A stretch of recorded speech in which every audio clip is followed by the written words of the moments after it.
Poverty is not a condition, it's a result of wrong programming. Napoleon Hill.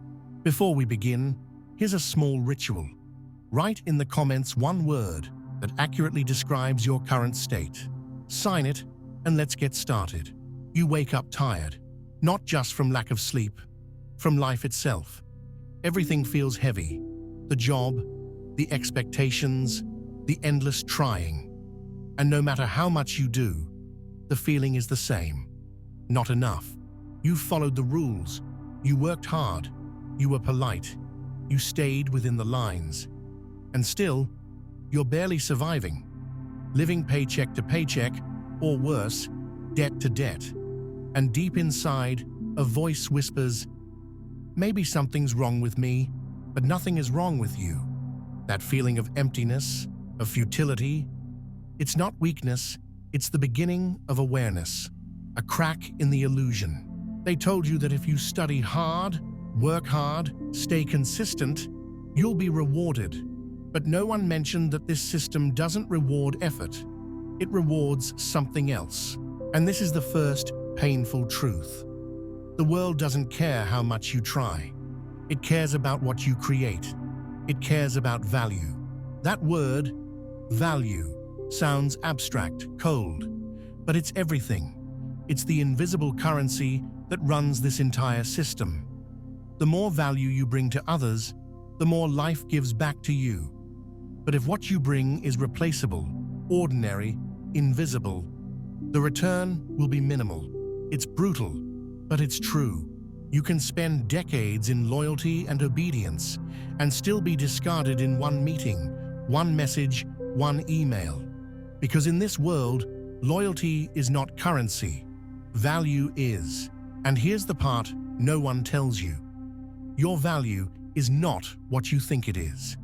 It's not your degree, not your hours, not your intentions. It's the impact, the real, tangible change you bring to someone else's life. That's why two people can do the same job and live in different worlds. One just executes, the other transforms. One follows a script, the other rewrites it. One gets minimum wage, the other builds a movement. But before you can create value, you have to believe you have it. And that's the wound. That's the fracture that starts in childhood. When your voice was dismissed, your ideas ignored, your worth questioned. So you grew up trying to prove something, chasing approval, performing, surviving, but never truly owning your power, never really believing you matter. And that's where the cycle begins. You do more to feel enough, but feel even less. You work harder and earn less. Not because you're broken, but because you're disconnected from what makes you powerful. This video isn't about motivation. It's about truth. The truth that the system you're in was not built for your success. It was built to keep you compliant, obedient, tired.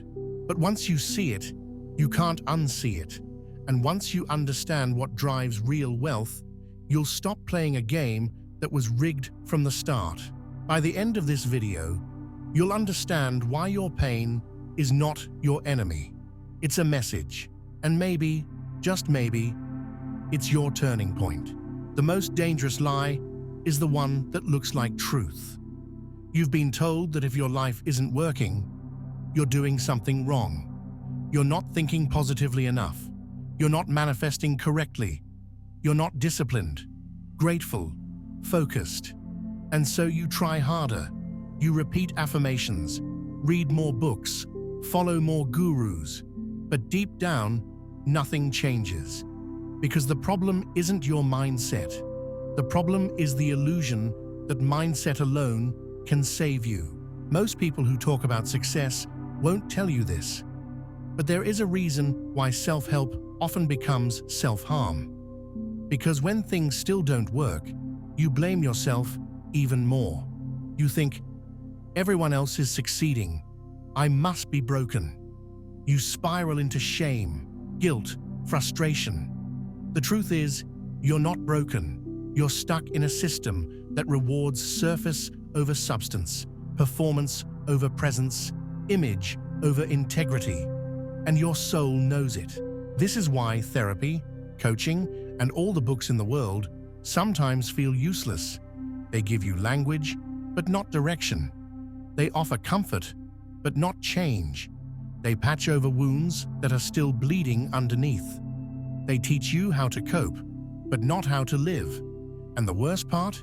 You think you're healing, but what you're really doing is becoming better at hiding the pain. The system wants you chasing. It needs you exhausted, insecure, endlessly seeking. That's how it profits. That's how it controls.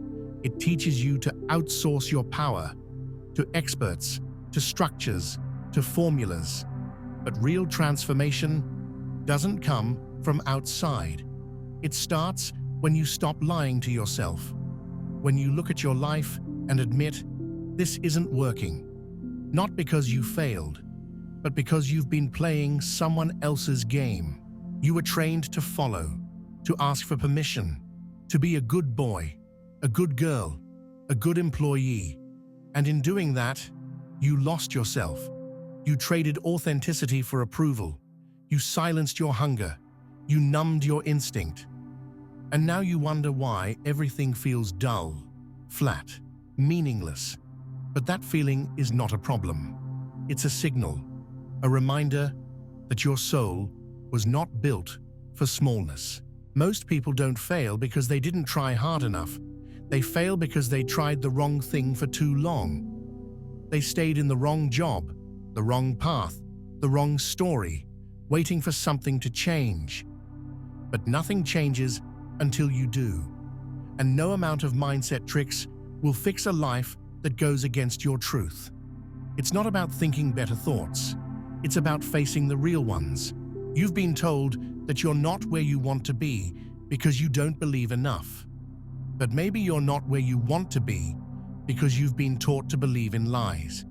Like the lie that you need to earn love, or that security comes from a paycheck, or that struggle is noble, or that being humble means playing small. These beliefs aren't just thoughts, they are chains. And here's what they don't tell you. You don't need to become someone else to be free. You need to unlearn what made you feel powerless in the first place. Because deep down, you already know who you are. You've just been taught to forget. Let's talk about value. Not the kind you put on a resume or list in a job interview. Real value. The kind that determines your income, your freedom, your future. In this world, money flows to value. Not to effort, not to time, not to loyalty, to value.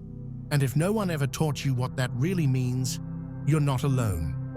Most people live their whole lives confused, frustrated, wondering why they're stuck, while never realizing they're simply not offering anything others deeply need or desire.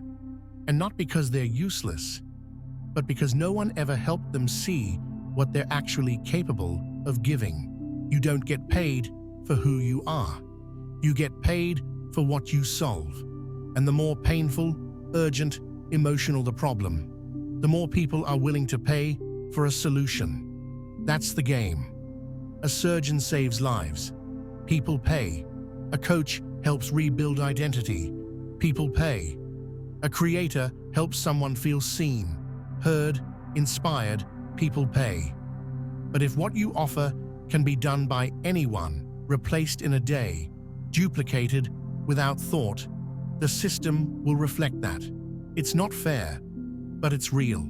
Being stuck in a low-paying job doesn't mean you're worthless. It means your value isn't visible or transferable. A supermarket cashier, a factory worker, a driver, they provide real labor, but the system treats them as tools, not creators. That's the trap. If you only exchange time for money, there's a ceiling, a hard one.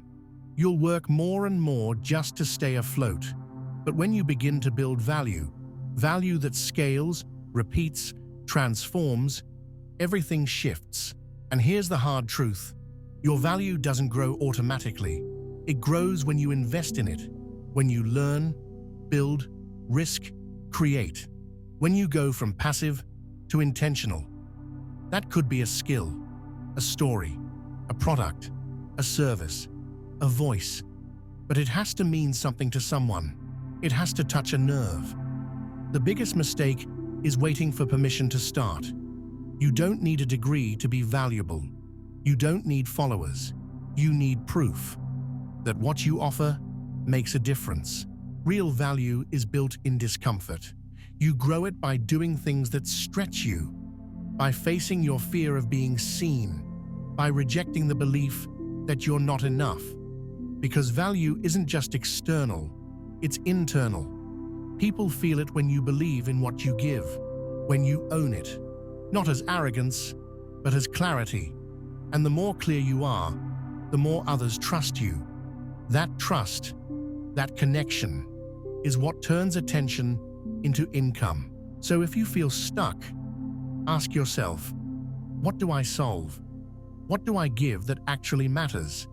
And if the answer is nothing right now, good.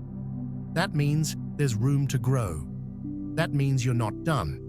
You're just beginning. Most people never ask these questions. They wait for someone to discover them. But no one's coming. You have to become discoverable. You have to make your value undeniable. And when you do, when you finally step into the role of the creator, the builder, the one who gives more than they take, people notice. Life notices. Because now, you're not surviving. You're serving. You're not asking to be rescued. You're becoming someone others can count on. And that is where wealth begins. Here's the part most people never talk about. Your relationship with money is shaped long before you ever earn your first paycheck. It's not about numbers. It's about narratives. Deep, invisible programs that live inside you. Beliefs you absorbed as a child, not because you chose them, but because you had no choice. If you grew up hearing, money doesn't grow on trees, rich people are greedy, or we can't afford that, those words became part of your internal operating system. They're not just memories, they're instructions. And even if today you want abundance, your unconscious still runs on scarcity. You say you want more, but part of you feels guilty for even asking. You say you want freedom, but deep down you associate wealth with danger, with judgment, rejection, failure. That's the shadow, the hidden side of you that learned to fear power. Because somewhere along the line, someone taught you that having more means losing love, safety, or belonging. And until that belief is brought to light, you'll keep sabotaging yourself. Not because you're weak, but because your nervous system is wired to protect the wound. This is why surface-level fixes don't work. You can't budget your way out of a shame pattern. You can't save your way out of an identity crisis. Financial struggle is rarely just about money. It's about self-worth, visibility, permission. It's about the fear of being seen as too much or not enough. And every time you reject your own potential, every time you play small to be accepted, you reinforce the exact system that keeps you broke. The truth is, your income will rarely exceed your self-concept. If you believe you're only worth surviving, that's all you'll allow. And the world will mirror that back to you. Not because it's cruel, but because it responds to the signals you send. If your energy says, "I don't matter," people pick up on that. If your presence says, "I'm afraid to lead," no one will follow. That's not judgment. That's reality. And changing it starts with owning what you've been avoiding. The shadow isn't something to get rid of. It's something to understand. It holds the keys to your power. Your anger, your envy, your guilt, they all have messages. Not to hurt you, but to teach you. When you stop running from your shadow, you stop abandoning yourself. And when you reclaim those lost parts, you stop needing the world to approve of you. Because now you've approved of yourself. So if you're stuck in a loop, working hard, earning little, feeling small, look inward, not with blame, but with curiosity.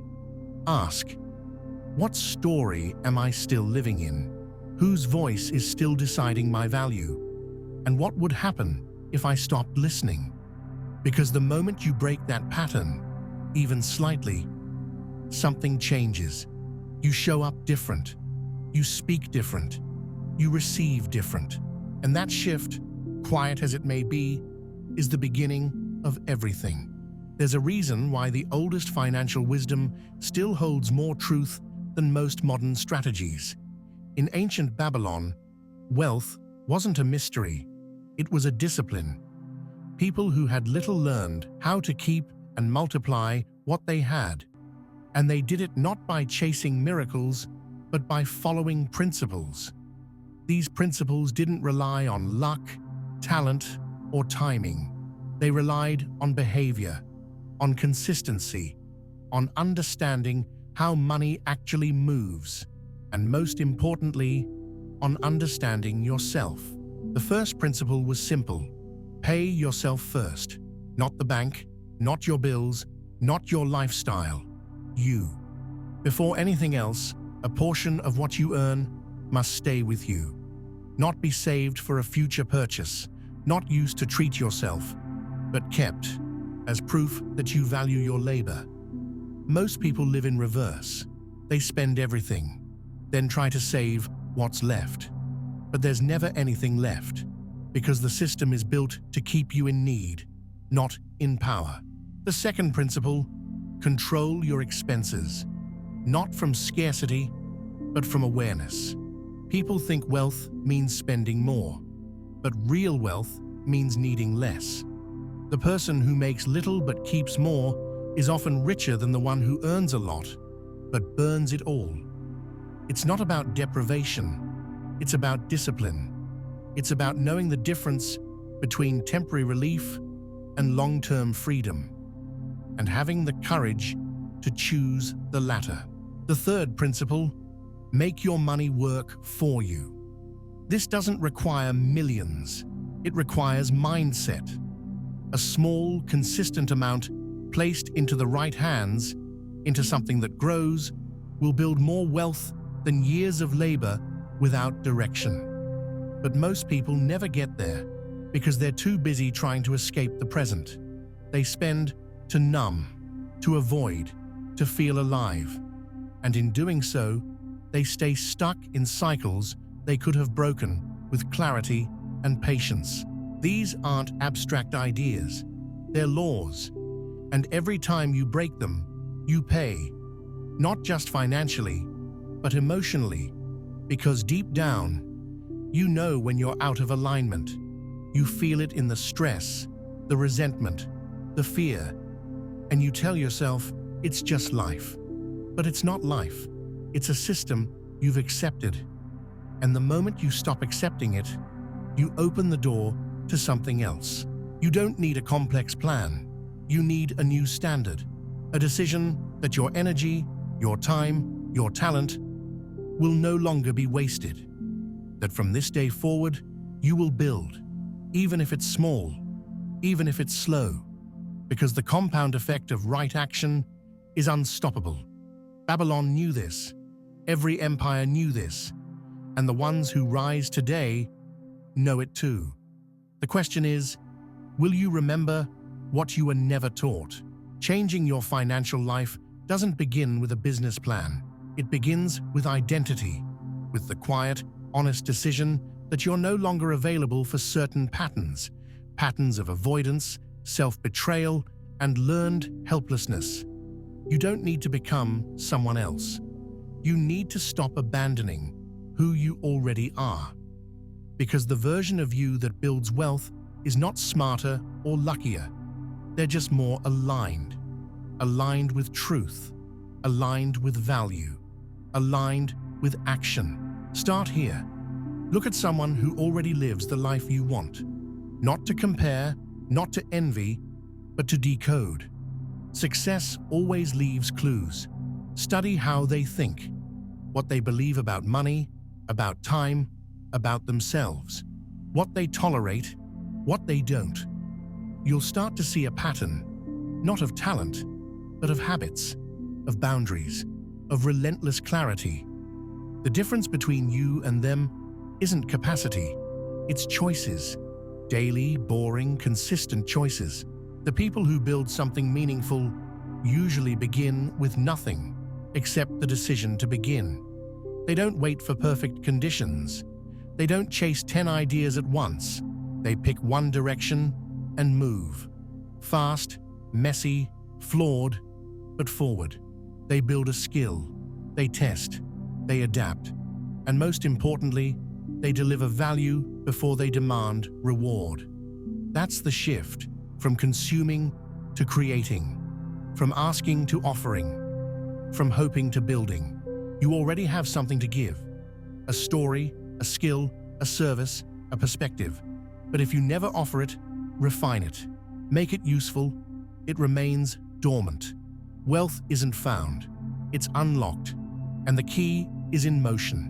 Not in endless planning, not in more information, in doing, in showing up before you feel ready, in being willing to be seen, imperfect, real, raw.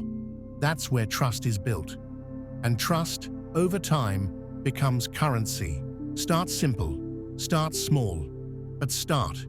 Begin saving something, even if it's almost nothing.